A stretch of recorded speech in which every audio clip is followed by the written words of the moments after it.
BK 브리핑입니다. 전해드릴 소식은 일본의 후쿠시마와 관련한 내용입니다. 최근에 일본이 후쿠시마 원자력 발전소의 방사능 오염수를 바다로 흘려보내려 한다는 주장이 그린피스에서 나왔었고, 이 부분은 특히나 우리나라에게 피해가 우려되는 상황임을 뉴스를 통해 들으셨을 겁니다. 또한 도쿄올림픽과 후쿠시마 농수산물 등과 관련하여 방사능 피폭에 대한 우려들이 계속 나오고 있는 상황인데요.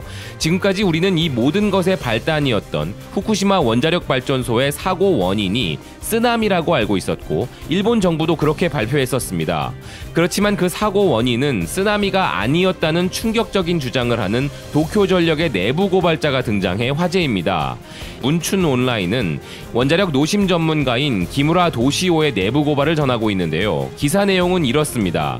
후쿠시마 제1원자력 발전소의 사고는 지진으로 인해 해일의 영향으로 비상 디젤 발전기, 배전반, 배터리 등 중요한 시설이 피해를 입어 비상 전원을 포함한 모든 전원이 차단됨으로 인해 원자로 냉각 기능이 상실되었고, 그 결과 노심 용융과 연속적인 수소 폭발에 의한 원자로 건물 손상 등으로 이어져 방사능 물질의 유출에 이르렀다고 알려져 있었지만 사실은 그렇지 않았다는 것입니다. 쓰나미가 원인이 아니었다는 것이죠.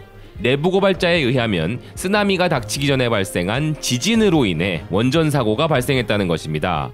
내부 고발자는 도쿄전력 사내에서도 몇 안 되는 노심 전문가이고, 도쿄전력에 요구하여 확보한 방대한 데이터의 미공개 자료를 토대로 후쿠시마 원전은 쓰나미가 오기 전의 지진으로 인해 부서진 것을 밝혀냈다고 합니다.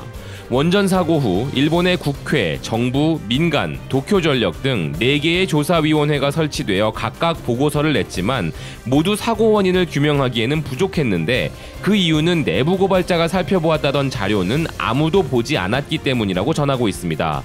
그리고 일부러 보지 않은 것이 아니라 바로 도쿄전력이 그러한 자료를 공개하지 않았었다고 하는데요. 이 문제가 심각한 이유는 이렇습니다.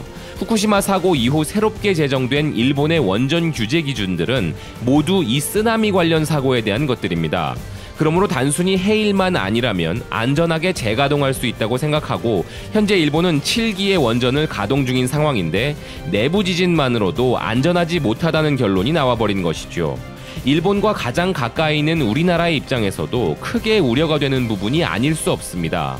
지진이 빈번한 일본의 원전들이 쓰나미와 같은 대형 해일이 아니라 지진조차 견뎌내지 못하고 언제든 후쿠시마와 같은 사고가 다시 발생할 수 있는 상황이라면 이는 우리나라에게도 심각한 일이 아닐 수 없겠습니다.